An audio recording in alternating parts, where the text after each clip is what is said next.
Incoming Chat. All right, welcome everybody to the final episode of the season of Incoming Chat. And we couldn't close it better than this. So I had to invite my friend, Jim Williams. Welcome. Jim is an entrepreneur, comedian, joy spreader, medical clowning, probably missing a bunch of things, but you're multitasking man for sure. Exactly. Thank you for inviting me and giving me some social interaction. No worries, man. It's been a while. I guess it's been a while. I'm just going to start the same way I start usually. Just say if you can give me a little picture of what you've been doing for the last couple of years. I've been in Poland for the last 13 years. Since I've been out here, I started the English stand-up community out here. I also performed stand-up in Polish. Before that, I was a physical comedian, and I toured across Poland and Europe with my physical act, Liquid Mime. Since 2012, I've been working with an organization called Czerwone Noski, which translates to Red Noses, and they're part of Red Noses International. That's the medical clown stuff that I do, and then using comedy to do, for example, corporate events when companies have their Christmas party, they bring it for entertaining, but also sometimes workshops, humor workshops, and working with people in a strict and stuffy office setting to find ways to lighten the atmosphere and get people to loosen up a little bit. And having 3 kids and trying to survive being in this country. Especially we're having 3 kids. I have 2, and that's I'm already desperate. But it's good. It's beautiful. Yeah. It's part of the. If they ever watch this, it's awesome. So one of the things is when I met you the first time, it was through comedy. You were doing comedy. You wanted to bring me into Spanish comedy that I still haven't done. I will get around it one of these days. But now you turn into business. You started. I guess. Through everything that's been happening for the last few months, Yeah. A lot of people trying to figure out a way to make extra cash, and you turn into creating your own business. This is true. I've had my own business as a self-employed entertainer for a number of years, but that was basically I was my commodity, and I never got to the level of like creative rights or selling a book or anything that was passive and didn't require me to be somewhere to make that money. And when the pandemic happened, all of my sources of income stopped. No more shows because no more live entertainment. Couldn't go into the hospitals because of the quarantines. And even though we consider ourselves essential to the mental health of everybody in the hospital, when it comes down to it, medical clowns are not essential to the actual physical health of the people in the hospital. So that had to end.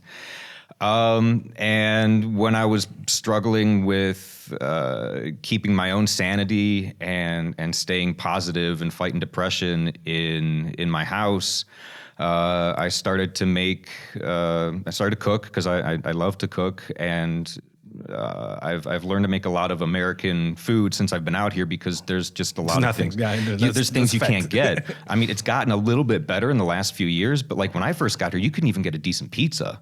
The sauce was like ketchup. Everyone was putting ketchup on the pizza, why?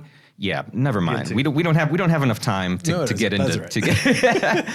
So I learned how to make good pizza dough and homemade pizza sauce and homemade Thanksgiving dinner and pumpkin pie and all that stuff. So started making stuff to make myself feel better, and then my kids really like what I make, and I think one of them was just like, "Oh man, you should open a restaurant or something." Like as kids do, because they think everything you make is phenomenal. And then I was like, well, actually, that's not a bad idea. That's a thing. That's a thing I could do for money. As I was scanning everything else, I'm like, what skills do I have that could possibly, especially as a freelance entertainer and clown, like I'm not built for the business world. Even if I gave my CV to IBM, they would never hire me, and I would never survive there more than a day. You can't put me in a chair. But I started to produce. I started with three products right now. I have more in mind, but just to get the steps down. So I make my homemade salsa. It's fresh salsa, needs to be refrigerated because it has fresh ingredients and it's not that tomato shirt that you buy in Carrefour. Yeah. Homemade English muffins and a chocolate cake that's Coca-Cola chocolate cake. It's chocolate cake made with Coca-Cola. I heard about that before. It's a recipe I got from another guy in Wrocław named Christian Dumais. And I've adapted the recipe, and I'm calling it "If America Was a Cake" because I think it's pretty much it's butter, sugar, and Coca-Cola. That's pretty much America in a nutshell. So, yeah, definitely gonna try that one. So, but do you literally turn? I mean, you were always on stage. That's your thing. I mean, even with Medical Clown, that we're gonna get into it a little more. Most of these events, and now you went to the kitchen and you're creating your own brand. I mean, you've always been known as the famous Jim Williams. Yes. But now you're turning into your own little brand of food. Now, how's the trip so far? Because I know you didn't start that long ago, but it's still super fresh. I just launched. You can buy my products on vrofood.pl. Gaston through G Coffee is the guy behind that. But it's actually a long time dream come true, because when I came up with the moniker Famous Jim Williams, no one. The story's too old for anyone to really understand, and everyone assumes I'm just really egotistical. But like, when I started to make a name for myself out here, and I had a couple of TV appearances, and I was on Poland's Got Talent and whatever, and most of the people wouldn't know who the hell I was. But sometimes I'd like walk into a McDonald's, and the kid behind the counter would be like, "Oh my God!" And I'm like, "What do you?" I'm just. So I like this micro celebrity. Some people thought I was famous, and I thought that was funny. And then I thought, Famous Jim, that sounds like I could have my own barbecue sauce, like Newman's Own or whatever. Yeah, exactly. But I never got around to it. And then the pandemic and the kids and the food and needing to make money put everything together. So now I'm finally... And it's been a really fun journey, because I had to design the label and write what's on the label. And I'm finding all these different ways to use my sense of humor to tell a story through my food and to get people interested in buying it. So if you look at the label, there's a lot of, I mean, please read it. The ingredients of all of these, well, I will read this. So this is my gringo salsa. This is Spank My Taste Buds Hot. This is the spicy version. Ingredients: tomato, onion, cilantro, lime, bell pepper, love, jalapeno, radish, green onion, salt, pepper, and freedom. It has to have freedom. In every jar, there's a little bit of freedom. Yep. Nice. And just little stuff like that gives me pleasure to make, and then to try to spread joy in different avenues now that the world needs a little bit more, because it's definitely. It's a flaming dumpster fire every day. So any little thing to make someone else smile and to make myself smile to keep going is. Do you think without the pandemic you would have jumped in it, or?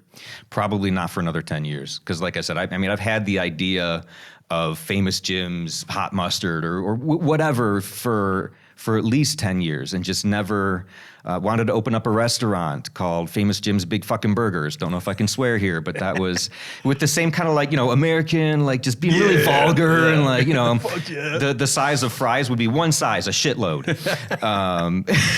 But I was just working day by day and struggling as an entertainer, trying to support 3 kids, which was always starting the month, looking at the end of the month, going, I mean, we always seem to get there somehow, but I don't know how. Yeah, sometimes you feel just like, how did I do that? Like, I made it. Mm-hmm. Oh, yeah, by not sleeping. Yeah, exactly.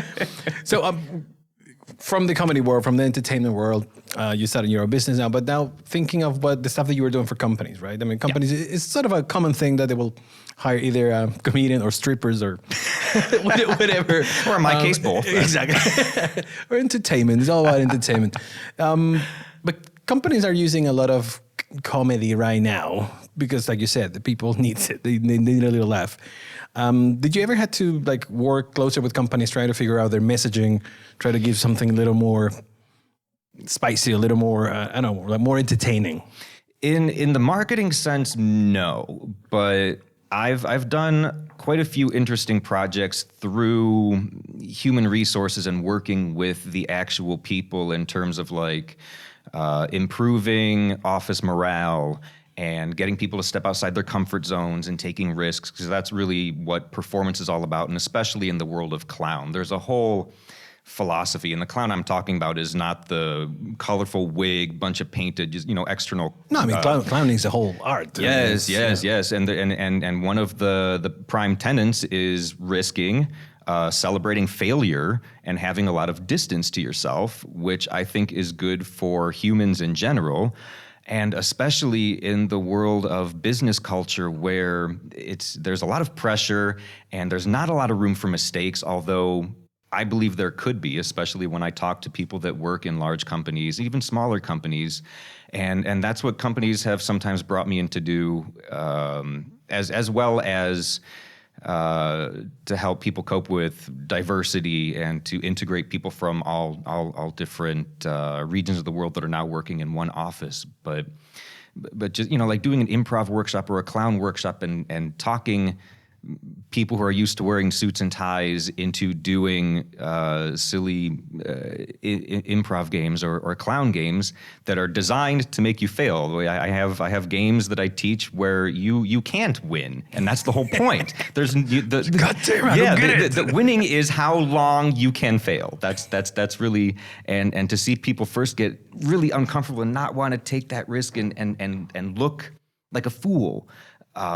But also I learned from having kids and trying to guide their education and seeing all the developments in education since I was a kid that failing and learning and not being perfect is the way to learn faster. You learn from your mistakes. So if you're not allowed to make mistakes, how are you going to learn? And that doesn't stop when you stop being a kid. I think the same thing applies in business, in adult life, in entrepreneurship,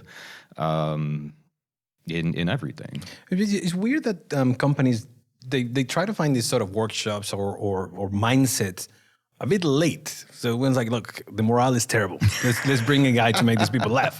So it's not like, it's not part of the strategy. Like, it's very rare that companies will think, okay, let's have a continuous training or continuous influence from outside of like how our people can get outside the comfort zone, or like you said, like learn about their failures. Do you think that's changing? Do you think companies like they're trying to have this more, and maybe I'm using the wrong word, but like mindfulness awareness? That's the perfect word. I hope so, and I think so. Since recent events where everybody has kind of found themselves in the same situation, so there has been an increase in compassion and understanding for the human condition, because everyone's feeling it, But what you just said reminds me of something that happens in the hospitals that I think is also true to the world. It's preemptive, and I think that's what you're talking about. I don't know if it is happening, but it certainly should. Sometimes in the hospital, us clowns, we work in pairs. We are called into a situation to put out a fire, so to speak, where the nurse needs to draw blood from the kid, and they've already tried to force the issue, and the kid's freaking out and screaming and on the floor, and they're like, "Oh, we'll get the clowns. We'll cheer up the kid. Bring out the clowns." Pretty much. Jeez. And we're like, thanks. When really, in the ideal situation, with the staff in the hospitals that have known us for a long time and know how to best utilize what we bring to the hospital environment, they give us time to go meet the kid first in their room before the procedure even starts. We build up trust, we get them to loosen up, and we make a connection. The kid's breathing more because laughter stimulates breathing, and even they can feel us breathe. If I start breathing deeper, you'll start breathing deeper subconsciously. We escort the kid into the procedure room. The kid sits down. They're more focused on us. Maybe we'll do a magic trick using the hand that's not necessary for the procedure. But it's all those steps before, up to the point of the actual drawing the blood, that makes the whole situation nice. And I think there's a big parallel between, like you said, morale goes into a nosedive, so they hire an entertainer or a motivational speaker or someone to basically put out the fire, when if you would invest just a little bit into, now I'm missing a word, not preemptive, but like when you take vitamins, you're prophylactic, I guess. Yeah, I mean, but no, I get what you're saying. Right, that you do a little bit of forework, and then you never get to the crisis moment, because you're on a different path. Or even if you get there, you probably can control it a lot easier than having to lift the whole morale from the bottom up. Exactly. Yeah. And this the red noses, it's a whole international thing. It's the organization that I'm a part of is a multinational organization, but the actual profession of being a medical clown is international. It's happening professionally and as volunteers all over the world. But many people make their livings by doing this, and we go through a lot of training in hospital hygiene, in bedside manner, in psychology and sociology to be able to do what we do, as well as maintaining a high artistic level. So Red Noses International is based out of Austria. And there's 12 partner countries connected to that, basically all surrounding Central European countries, including Palestine and Jordan, which is awesome because I get to work with Palestinian clowns and Jordanian clowns. Wow. And they are hilarious because to live in the place that they live, you need to have a sense of humor. Yeah. And the work that they're doing is phenomenal.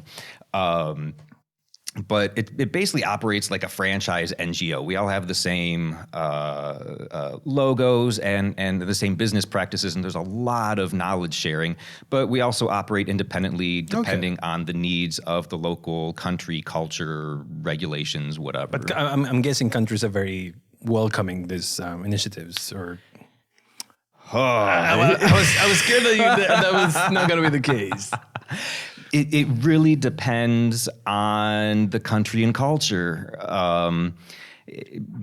A country like Poland, to speak frankly, no offense, Poland, but you were a super hard nut to crack, and you still are, because especially post-communist medical staff that have worked through that time where like the doctor says what the doctor says and you believe the doctor, and then you do a little curtsy and you give him a bottle of vodka and a bar of chocolate, and like the doctor knows all, right? Yeah. They don't want to change. New ideas are like, whoa, and bedside manner, like being kind to the patient. What is no? So it took a long, slow time to really get our foot in the door and to get the hospital ordinators and directors to give us a chance. But then once they saw the effects that we were having on the staff, on the patients, on the parents, on the cleaning ladies, like it's not just, we don't just go there and play with the kids. Every single person that's in the hospital is in that stressful environment and needs some form of relief and some joy and lightness in what they do. If your nurse or doctor feels better and they are breathing and they carry less stress, that's going to infect you with a little bit less stress, and that's going to infect the kids. Like sometimes we'll reach the kids by focusing mainly on the parents because the parents' energy influences what the kids feel. And this is just found by like just donations and stuff, right? Basically donations. Yeah, it's a nonprofit organization. It is my job, and we get paid to do it because our philosophy is you wouldn't want a volunteer doctor to operate on your heart. If you want high quality, then you need people that are invested in long-term education and training. But we have a whole fundraising department that are applying for grants and individual donors, and yeah, it's the kindness of people that understand and realize that there's more that needs to be treated in hospitals than just the physical body. Yeah, but I never seen it live, but I've seen some of the videos that you posted before from your organization. The kids' faces, you just. And I don't want to get super dramatic, but some of these kids are dying. Yes. Right? Yes. Completely sick and no way to fix that. But it's the faces is like, wow, they get to enjoy every moment that they have with you guys. So that's... Exactly. It can be a mini vacation for them, or just just contact, being seen, or... not being judged, that's a big thing. But yeah, kids in the oncology hospital, many of them are in isolation. Like they can't have any physical contact. So we find ways to have visible contact or auditory contact, or, doing the elevator thing outside of their glass window so that they, just something to help them feel seen. Well, even now, I saw you guys they're using cranes. That was pop up that in was their in windows. action just this past Monday for Children's Day. A crane company let us use one of their cranes, and we had clowns because the kids that are in the oncology hospital since the pandemic, because they have no immune system, they're the highest risk for the pandemic right now. But for the last 3 months, they've only seen their parents, hopefully, and the staff, and they need contact. So all 12 partner countries, everybody's been meeting and brainstorming, like, how can we continue the work that we do? And all the countries have started to really try stuff like this. So yeah, instead of trying to go in the hospital, play from the outside, play through the windows, and that was just a blast, man. That was amazing. I know I'm rambling, but one important thing about the kids, the terminal kids, the kids that are in palliative care, whatever it is, the nice thing about the work that we do is that we acknowledge that we are not actual medical doctors. No.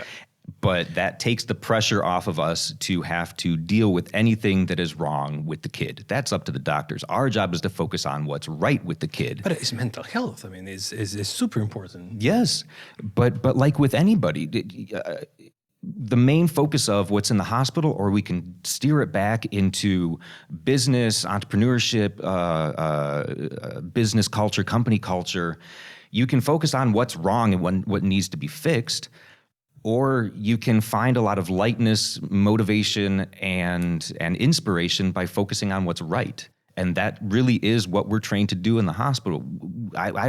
It does't concern me what is technically wrong with the kid. I just need to know that the kid is in the hospital. Yeah. Must be something wrong with him. But that's your area. My area is he's still a kid. Yeah. She is still a kid. And what are they interested in? What is right about the kid? What's good in there? And let's pull that out and explore that. And I think that can apply to any other area of life. Actually, quick short story. I watched Patch Adams, the movie. Yeah, so I get that understanding a little bit from it. But once I was applying for a job, I was full on my suit, and this clown walked by and said, "Excuse me." Oh, sure, a clown in the hotel. Weird. And then he went inside his room with all these doctors, and that was actually the real Patch Adams. That was, for me, what? I find out obviously later, but so it was kind of cool to see that and see the passion behind what you guys do, which is crazy. Now, that same idea that organizations like this, they care about social issues, or medical issues, or basically they try to make people happy somehow. Mm-hmm. What do you think about companies trying to do that now? Like, it's a big thing for companies to do social responsibility, right? So to have something that people can relate with this company doing something good for humanity, basically, or for people. Like, how do you see that approach working? Do you think is something honest, or is it becoming more of a business thing that you have to do? I see it as often being viewed as an obligation, and it is the trendy, correct thing to do, but also very easy to do inauthentically, and that's a pity. My personal view on that whole thing is I'm not quite sure of the legal status of businesses and corporations in Poland and in Europe, but being an American and knowing that in the U.S., companies legally are people, but people without bodies, people without souls, people whose sole existence is to make money, which sometimes leads to under-prioritizing the actual people, the actual health and well-being of the people that work for the company, the clients, the environment around where the company operates. We've kind of conjured this weird beings into existence that are companies and corporations, and if they are to be legal people and have such an influence and have marketing strategies and slogans to help people identify with that blah, blah. Companies need to have a soul. And it is the responsibility of the actual human beings that are connected to that company to give the company the soul. So it's not a matter of doing it so that you're viewed better or doing it because it's the trendy thing to do, or maybe more people will buy your product if you do that. It's an obligation. If you have any religious slant, if you have any ethics slant, and you believe that people should be good and companies are people, then companies should be good. Should do the right thing. Now, it's always changing, right? Like the environment before, nobody really cared about social issues, and now companies are doing it. Mm-hmm. With that being said, the companies are doing it right now. Do you think that honest approach is valued by the consumer? Do you think people really care when they see that? I know that you mentioned that they should do it, right? Companies should do it as pseudo people, or what we want to call it. But do you think it really makes an effect? Do you think people really appreciate that, or is just something that end up being propaganda or advertising? I see it as being an uphill battle because it's been done for so many years inauthentically and not truthfully. Companies posting something really vague about whatever current social issue is out there just to show that they're aware of it, but it's not. So I think people are skeptical. The general consumer of anything is very skeptical because they've been not mistreated, but they're aware that lied to basically, or just truth and lies are not the words I like to use, but just inauthentic and authentic. Like, people can smell BS, and they've put up for too long of like, we totally care about stuff and things, and we're so cool about the environment. Just like you. Right. And they're like, no, you don't. You just, like, you're a hollow shell of whatever.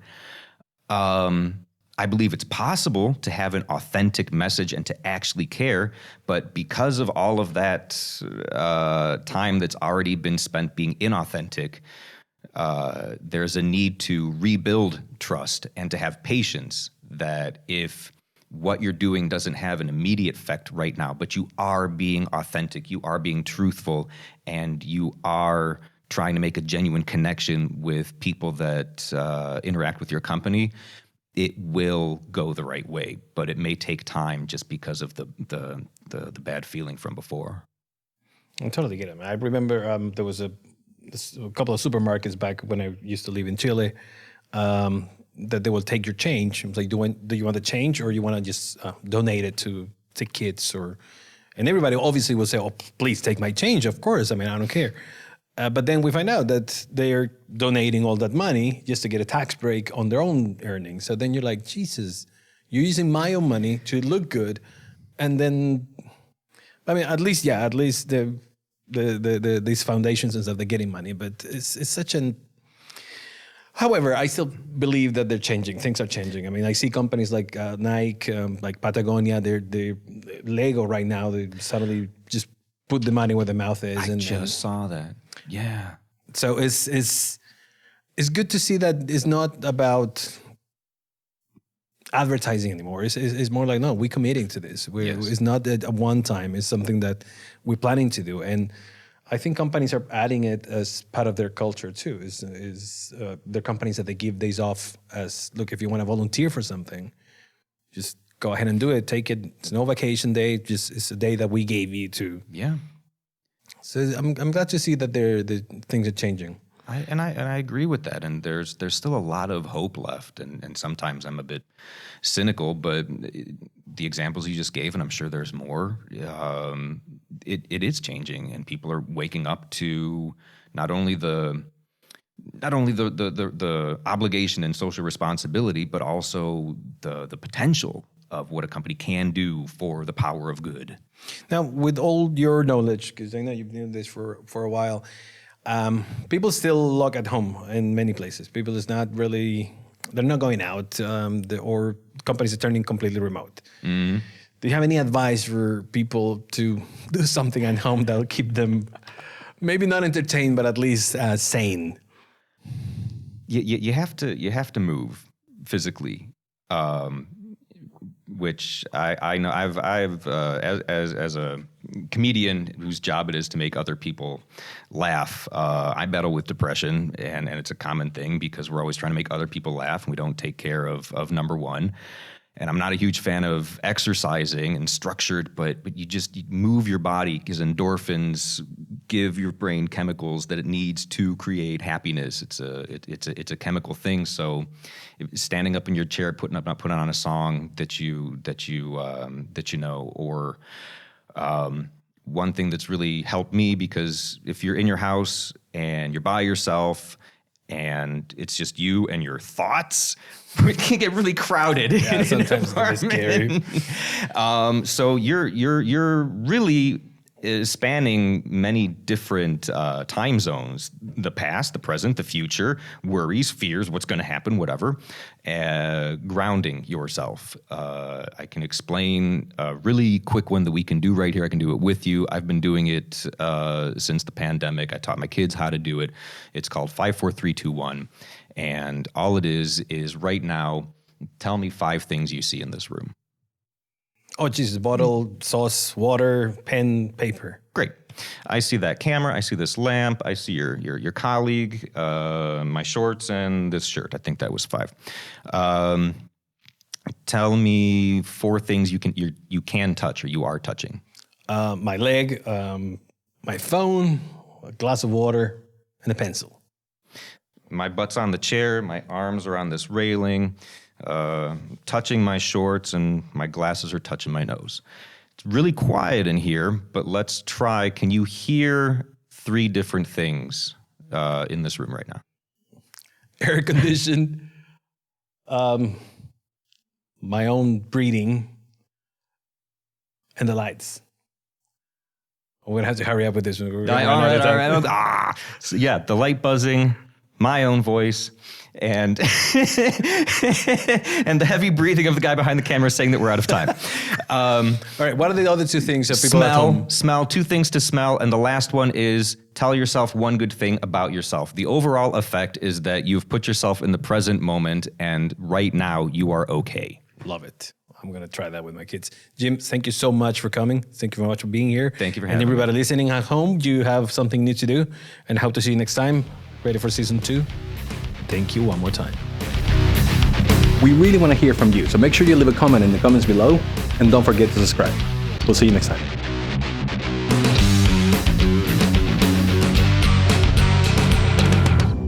Incoming chat.